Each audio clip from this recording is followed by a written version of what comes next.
What's the thing that scares you most about the climate crisis?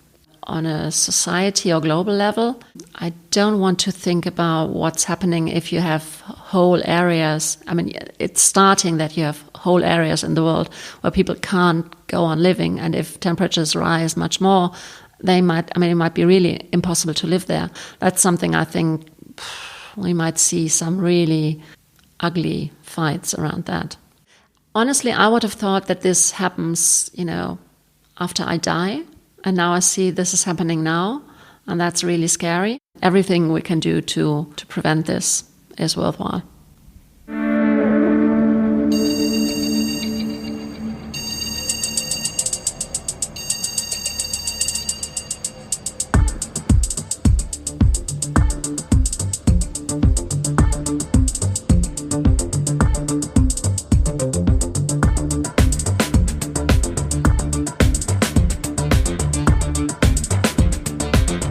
Welcome to Sticking Point, a mini-series from Radio Speckhof, where we listen to the voices of the German climate movement to understand its history and its current state.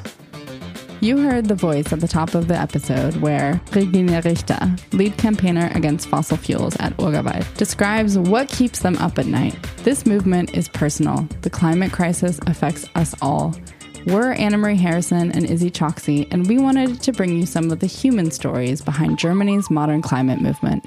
We'll likely have more questions than answers. Questions like, what drives this movement, and who makes up its different factions? How did the movement start, and how is it progressing? Are climate activists radical, and how do they affect public opinion and politics? We talked to leaders from various branches of Germany's climate movement, folks who've been involved for decades, and folks who recently entered the movement before they even graduated high school.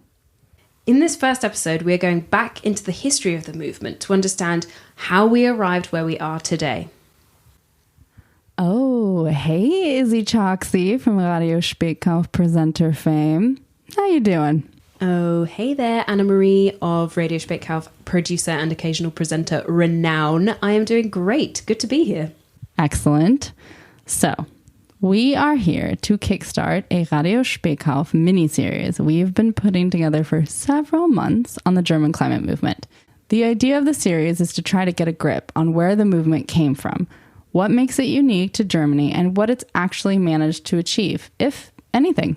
But just to take one step back, I wanted to know from you at the start of this series what your motivations were for bringing this subject to me at the end of last year. Because this was your idea, after all, Anne-Marie, so on your head be it. I still don't know what on your head be it means, but okay.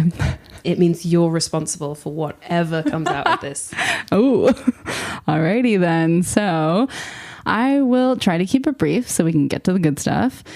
But basically, late last fall, I learned about activists in the US, mainly near where I'm from on the West Coast, who took radical action for their environmentalist cause in the 90s and early 2000s. They were labeled eco-terrorists by the US state and systemically hunted, driven underground, and in many cases imprisoned. Some faced life in prison, but none of them ever hurt or killed anyone. So at the same time that I'm digging into this topic, it's fall 2022, and it's when some German politicians start calling this group the letzte Generation, or the last generation. We're going to use the German for this podcast, by the way. They're calling these activists, who are gluing themselves to busy streets and throwing soup at art around Germany, they're calling them the Grüne RAF. So this is referring to a far-left Marxist-Leninist urban guerrilla group in West Germany in the 70s and 80s, the Rote Armee Fraktion, or Red Army Faction. We'll use the acronym. The RAF did blow up buildings, and they did kill innocent people. However, the letzte Generation of modern day, these people are gluing themselves to streets and haven't hurt anyone. As a journalist, I became very alarmed at how the German media was circulating this RAF comparison, because what was totally lost in all of that noise was who these people are, why they're risking their safety, their clean arrest records, and often their lives to make a statement on the climate. While doing a history master's here in Berlin, which is how Izzy and I met, I did a lot of research on activism and how the state can essentially turn the general public against groups by using words like radical and terrorist. In short, I was worried that this is what's happening with Letzte Generation, and I wanted to get to the human side of the story of climate activism in Germany. So when we discussed what we wanted to do with this podcast series, we decided that we wanted to get behind the scare stories in the media, unpack the histrionics of media coverage, and try to understand the motivations of those involved in the climate movement. We hope that's what you get out of this, dear listener. As the climate movement is, of course, evolving every single day, news coming out about climate actions and raids on activists, we'll do our best to integrate what we can. But ultimately, this podcast is going to be made up of interviews that we collected between January and March of 2023. Okay, so starting with the tactics of the movement. Activists superglue their hands on the asphalt to block a Berlin highway. The result? Kilometer-long traffic jams in the western part of the city. Protests by the Last Generation group aim to paralyze traffic across the capital. They're staging sit-ins at 30 locations to draw attention to climate change. But these tactics of civil disobedience aren't necessarily new, even if some German media outlets like to point to them as examples of how the movement is radicalizing. So in order to understand where we are today and where we're going, we have to understand where we've already been. So that means going back to Germany's very successful anti-nuclear movement. I mean, the anti-nuclear movement is a really old movement in terms of, I mean, it has a long history because, I mean, there were like really strong protests when the first nuclear plants were being built. And I mean, it was in the 70s that some of, I mean, compared to, I mean, or similar to those coal plants, there were bigger plans for nuclear power as well. And some of those plans have been stopped. And then there was the big movement against this final repository in Gorleben. And that was a very important and very vivid movement. And then there has been this plan for where used fuel rods can be reprocessed. It was a reprocessing plant, basically. And that was planned in the south of Germany, in Bavaria. And there was a really big fight in the 80s against the construction of this plant. It was total madness again. It was, I mean, it hasn't been built.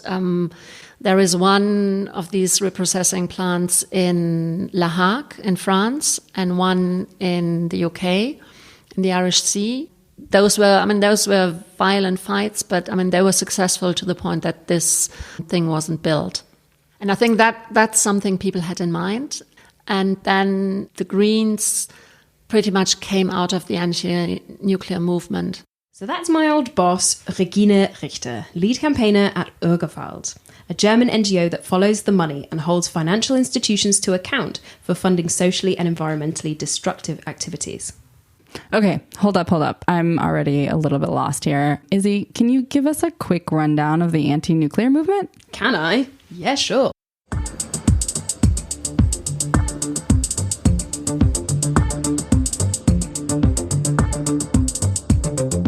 So the anti-nuclear movement in Germany started in the 1970s to oppose new nuclear plants getting built, like the one that Regina mentions. In 1975, construction began in Weil, this tiny little village in southwest Germany, to build a massive new nuclear plant. The day after the construction began, a group of local people, farmers, housewives, as they have been described in historical documents, and residents occupied the site. They were forcibly removed by police and dragged off of the land, all with TV cameras standing by and filming absolutely everything. This sparked a massive conversation about police violence, and 5 days later, another sit-in was organised. This time, it wasn't just local farmers and residents, but 30,000 people from all over Germany who occupied the grounds. The state government refused to allow police action again to remove the protesters because they feared much bigger backlash than they had already gotten. And a month later, the administrative court revoked the construction licence for the plant, and it was never built. Instead, the land eventually became a nature reserve. This early success spurred a wave of protests using civil disobedience and direct action for the rest of the anti-nuclear movement in Germany. Whoa, that's super fast and effective.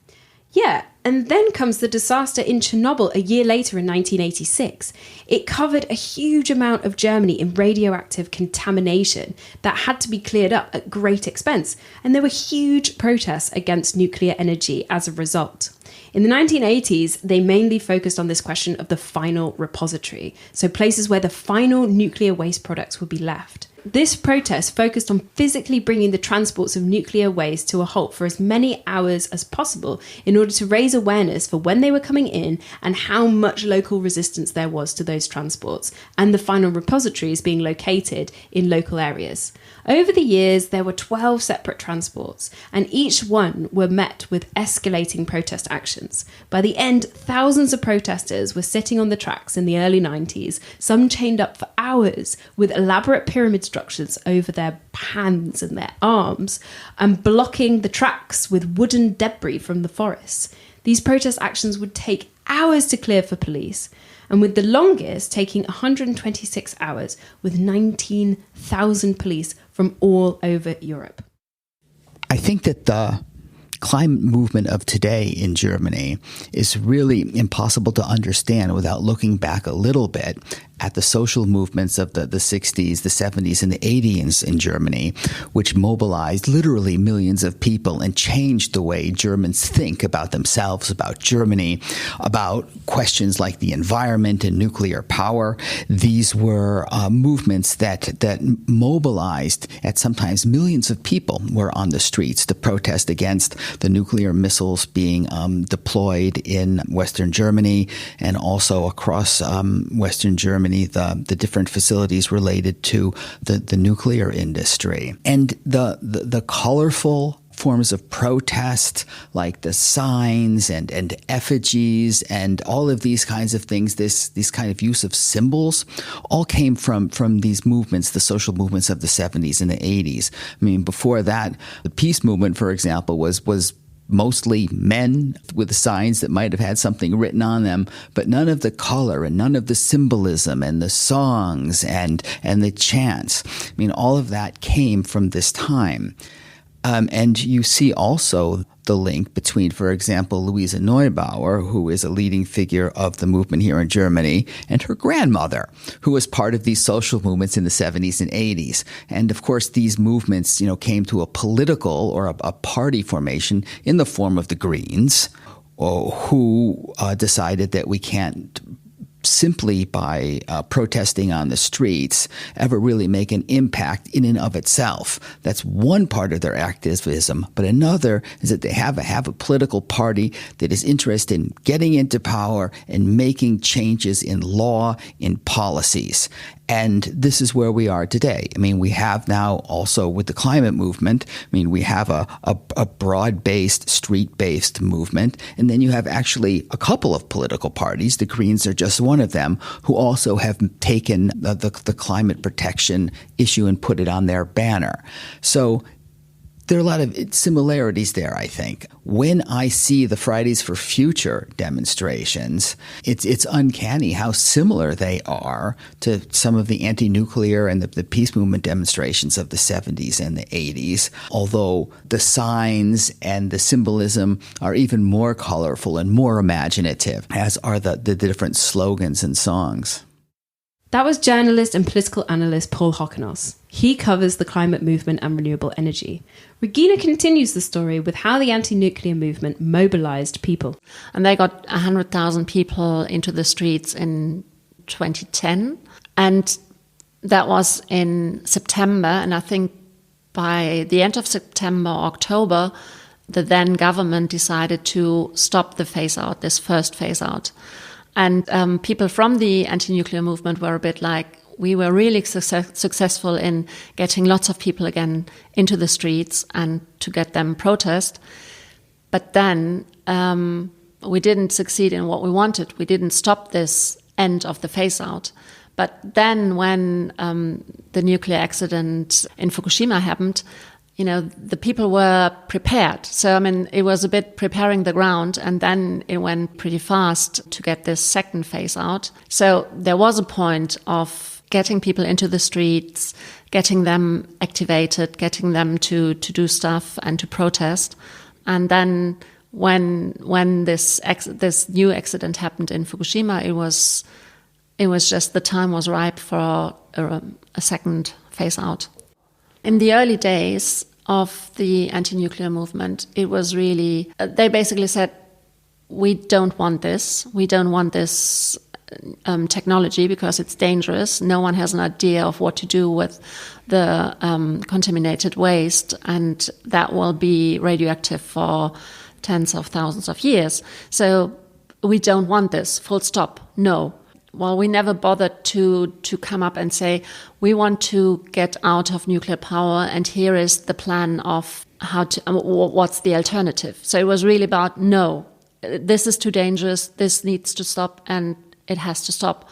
And by demanding the end of it, in the time that there were people working on this, and there were people working on alternatives, but it was very important for them to say, no, it has to stop, full stop. So by doing that over many years, the anti-nuclear movement was eventually successful. They got their desired nuclear phase-out, planned for 2022, which was announced in 2011 by the then-Chancellor Angela Merkel. The last nuclear plants were, in fact, closed in, 2023, just a couple of months ago. Politically, what was started by the SPD Green government of the early 2000s was finished a decade and a half later by the SPD Green-led coalition government. So it took a while, but on the general scale of how fast politics moves generally, this was pretty quick. Yeah, I mean, ultimately, the anti-nuclear movement is a story of perseverance. It was active for over 40 years trying to achieve their aims, and they were ultimately successful after horrific tragedies like Fukushima. That is when the groundswell for action against the nuclear industry hit a tipping point and moved politicians like Angela Merkel to act decisively. But that would not have been possible without this protest movement being openly critical of the nuclear industry and bringing this debate to the general population for decades beforehand. So for a long time, nothing happened. And then lots happened all at once. And a lot that had previously seemed impossible was suddenly a reality. So it leaves one with this hopeful notion that time is on the side of those who persevere. Okay, it sounds like there's a through line from the tactics of the anti-nuclear movement into today's climate movement. I'm hearing some similarities here. So, Izzy, when do we get to the climate stuff? Regina? Yeah, I mean, I think in a way I would argue that they got inspired by the Gorleben protests. Real quick, folks, just in case you have forgotten that name Gorleben that Regina mentioned earlier on in the episode, is a small German town that was supposed to be a final repository, or one of these disposal sites for high-level radioactive nuclear waste. Regina told us that anti-nuclear activists in the 1970s started protesting against this immediately. Those protests ramped up in the 1990s when trains transporting that nuclear waste started arriving from France. Right now, though, we are jumping to 2014 to the group Ende Gelände, who started occupying coal mines in Germany around about that time. Don't worry, though, we will get back to them a little bit later in the episode.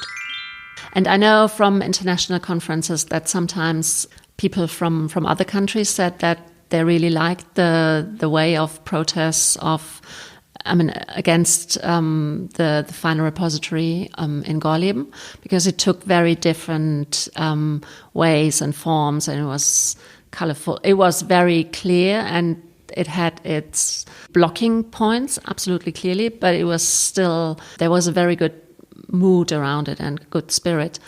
And Ende Gelände was really this point of bringing the protest to the places where the problem starts, where the coal is being mined, and really putting the attention to this is where the problem is, this is where the problem starts, and this is where we need to go, and it's just around the corner. Enter coal.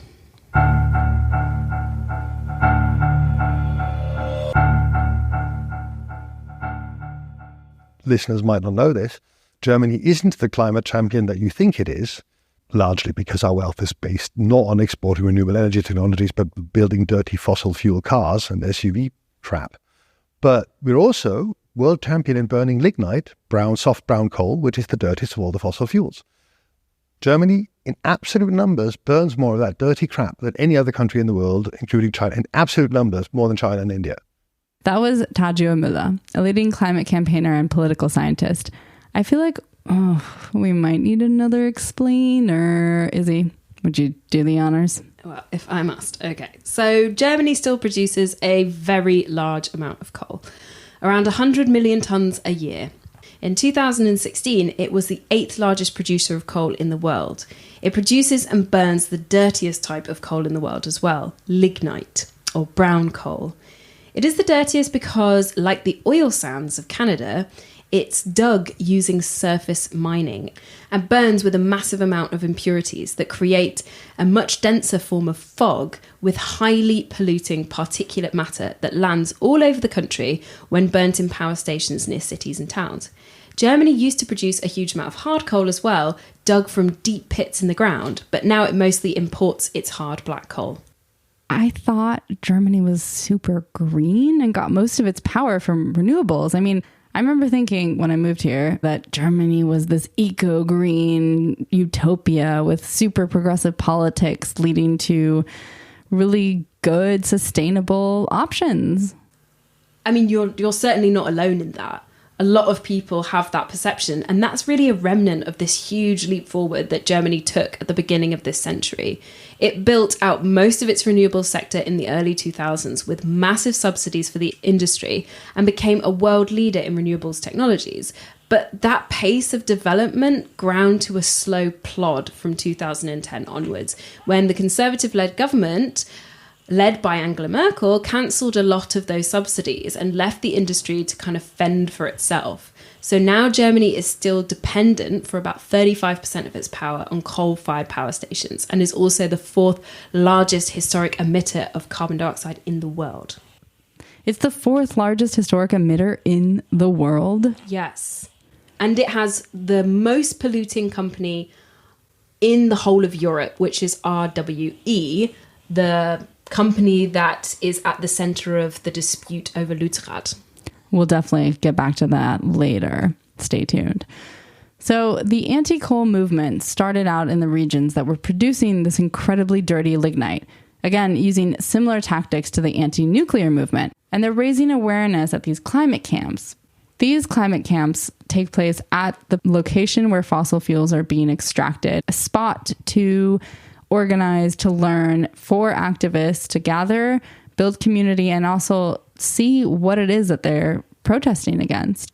So these camps are progressing to larger stunts, organized primarily by a group called Ende Gelände in the 2010s. The idea was to bring attention to these massive mines, which are the size of cities. They're destroyed land kilometers across and meters deep, and speak to a larger conversation happening at the national level on phasing out these dirty fuels.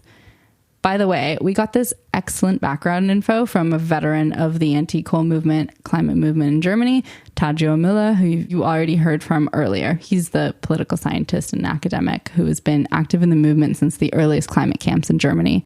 So my obsession has always been to find the point of leverage. Where do you go to actually affect change? Because if the places where climate change is managed are irrelevant, then we have to go to the places where it's produced, where it's generated.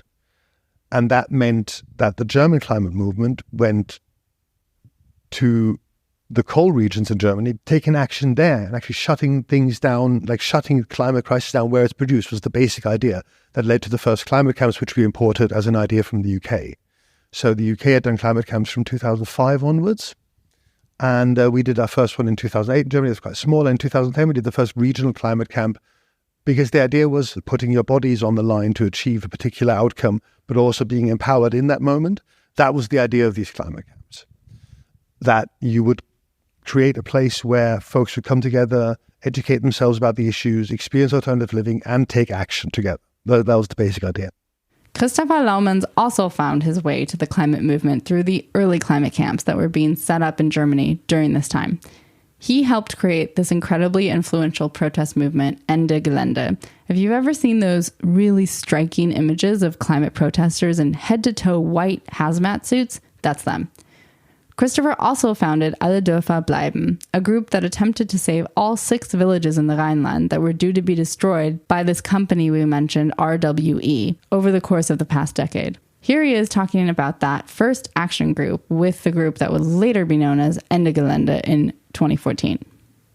On Action Day, we walked to the pit and already donned these white suits that have become so famous since then. And only we were, I don't know, maybe 100 people max.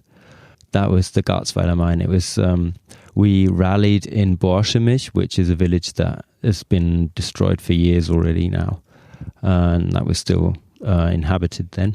Yeah, we met behind the church and then like hid there a bit and then walked through the trees that were still there and got to the edge of the mine, which was right behind the village, and sat down in front of the digger, which was digging away at the very top level at that point of this huge mine. It's a 7-kilometer wide mine, like 300 meters deep, and they have these multiple layers of where the diggers stand, and this top digger was digging away at the earth, and we sat down in front of it with like 50 people, and the digger stopped, and it was a great feeling.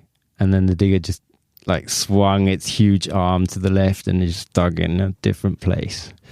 And I was like, okay, this isn't very effective.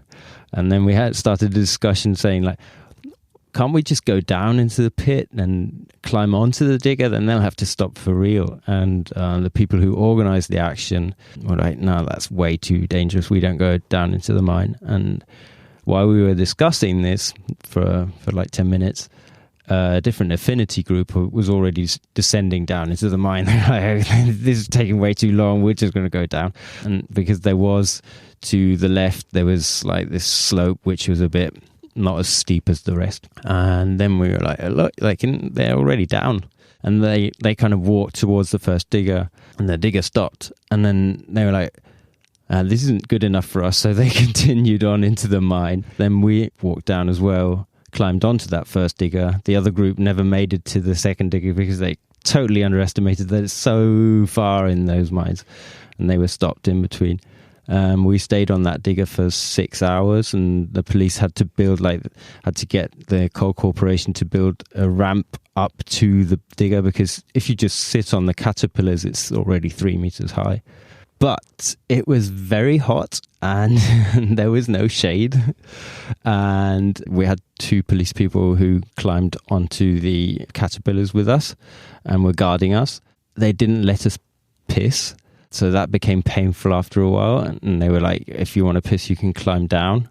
We, of course, didn't want to climb down. And at some point, I tried to pee in a bottle, and they thought I was going to spray them with the bottle, because apparently that was a practice in the Hambach forest at that time. And then they completely went bonkers and ripped away the bottle. It was very humiliating and horrible. So it was a mixed bag of great empowerment and police repression at the same time. But at the end of the day, it was great. So yeah, we could see that it's super spectacular, and it was really difficult to evict. As they were taking us into custody, we were like, we're going to do this with 1,000 people next year, and then it actually worked.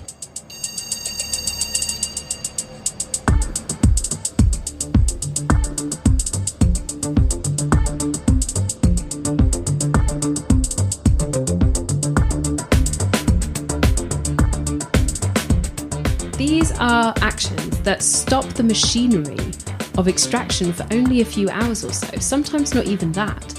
The actions are not designed to save emissions, but instead are meant to draw massive amounts of attention to the issue at hand. Similar to the Gorleben protests that stopped the trains for a limited amount of time, but concentrated newsreels on local anger at the injustice of the roots of the movement, the Ende Gelände movement also puts the mines on TV screens across Germany and the world. These mines are so huge that it shocks everybody who sees them for the first time. And we knew that hardly anybody in Germany knew them. A lot of people even in the region don't know them. And basically only the people who work there or are affected by the mines or pass them directly on the autobahn are the ones who know those mines. So what we wanted to do was to get these images out into the world, because also we thought they concentrate all the problems that we have of ecological injustice, because you have this local extreme destruction, you have displacement of people, you have extreme concentration of wealth, because it's one corporation making huge profits from this, and you have the global injustice through this massive climate effect, because there's so many million tons of CO2 that are emitted from that. I had never seen a photo of a lignite mine until the protests at Lützerath this year. And I remember seeing those images and thinking, this is sick. It is pillaged earth that just goes on for miles and miles, rendered a blank moonscape. I really recommend Googling these images. Maybe if you're at your computer right now, do it, because they're shocking and everyone needs to see this. Yeah, I went to my first lignite mine as part of a tour with LEAG EPH, which is the company that operates the large lignite mines in Lausatia or Lausitz in the east of Germany. So I went last year in September and it was like descending into hell. There were literally parts of the mine that were on fire. We kept on all calling it Mordor in reference to the Lord of the Rings hellscape that is created around Lord Sauron. It's like cold. It was like a windy day and there were still parts of this vast, enormous, muddy pit at the bottom that were just like on fire. So soil and earth burning around bits of coal that has been unearthed by these gargantuan diggers. I mean, these are the biggest machines in the world, and they are working around the clock to dredge, and destroy the boundaries of the mine. Real quick, how would you describe a digger? These are just these massive machines that are basically just digging up the fossil fuels, right? Yeah, so I would say it's kind of how you could possibly imagine it. It's like the biggest wheel on Earth, and this wheel is maybe like 100 meters from one end to the other. From what is that, like the radius of the wheel is like 100 meters. Holy shit. And they each have like on them these spades every 10 meters or so on the edge of this wheel. So you can imagine it's kind of like a huge scraper that is going round and round and round and just dredging up more and more soil. It's incredible to watch. Like the earth is literally just being taken away from itself in front of you. Oh God, that honestly gives me goosebumps. That's horrible imagery. It is so important to get these images out there, which is something that this group Ende Gelände did really well. They ended up organizing actions in the Rhineland mines every year after 2014, increasing support each time and raising massive awareness about lignite strip mining in Germany. They had to find their footing first, though. It was unsexy. It seemed like a crab thing that you did for ethical reasons for this anti-nuclear campaign. So what we're going to do, quite confidently, is we're going to go into the forest where this train is going to run and take out all the rocks under the train tracks so the train can't run. It was amazing, this sort of sense of confidence of like, yeah, no, we're right. This is totally sexy and cool. This is done by awesome people. We're like, that bullshit out there is crazy. We're not the crazy ones. We're the totally reasonable ones. Sure, we wear masks, but that's only because you send your Robocops on us. This flipping the script kind of, that it's normality that's crazy, not us. Like normality is an insane place where it's legal to run a coal plant, but not to destroy the diggers, destroying the earth. Like, what madness is that? What Ende Gelände did was just to take the kinds of actions that these people have been doing for years, with few people and little attention, and tell a big story around it. Make it cool and sexy. Because it's just like, oh my God, we did it. We actually stopped those insane apocalyptic machines from destroying the earth, even if only for a day. We showed we can do it with just like a bunch of radicals. We could do something that these summits hadn't fucking done in 20 years of international cooperation, was to stop a single fucking digger from destroying the earth for some fossil fuels. I mean, the Paris Agreement doesn't mention fossil fuels once, by the way, not once. And that was the thing we did with Ende Gelände.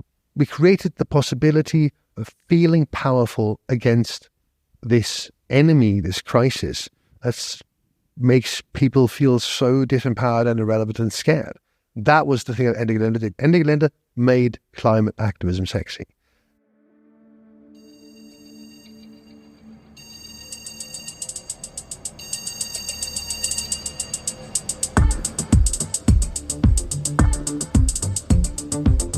Okay, let's pause real quick. We've gone over a lot. So we started with a brief rundown of how the anti-nuclear movement tactics were so successful, and these tactics paved the way for the climate movement in Germany. Now it's about 2015, and lots of really passionate climate activists are making the media pay attention to these massive dig sites. Yeah, and this is right at the same time that the world is coming together to sign the historic Paris Climate Agreement in November of 2015. The agreement agreed to keep the world temperature increase to well below 2 degrees. That well below 2 degrees has since been adjusted to 1.5 degrees as a result of the dire warnings of what will happen over a 1.5 degree increase. So right at this pivotal moment in climate diplomacy that is happening across the world between all these massive governments, we see activists from Western countries starting to focus their population's attention on their own contribution to preventing catastrophic climate change. Okay, so timing is everything. And I like what you said there because it's important to note. This podcast is not about the global climate movement. There's a lot that we're not going to discuss. For instance, Indigenous folks and people of color, who are often described as being on the front line of this massive ecological destruction going on and suffering the worst from changes in the climate, they have been raising their voices for decades.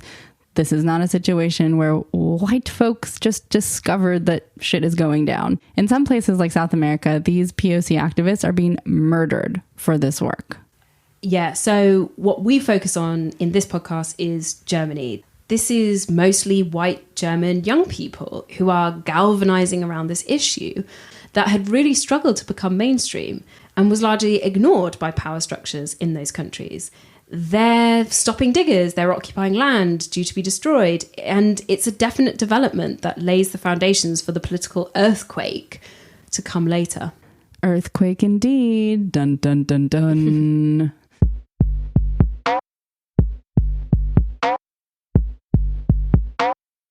Next episode, we'll dive into that.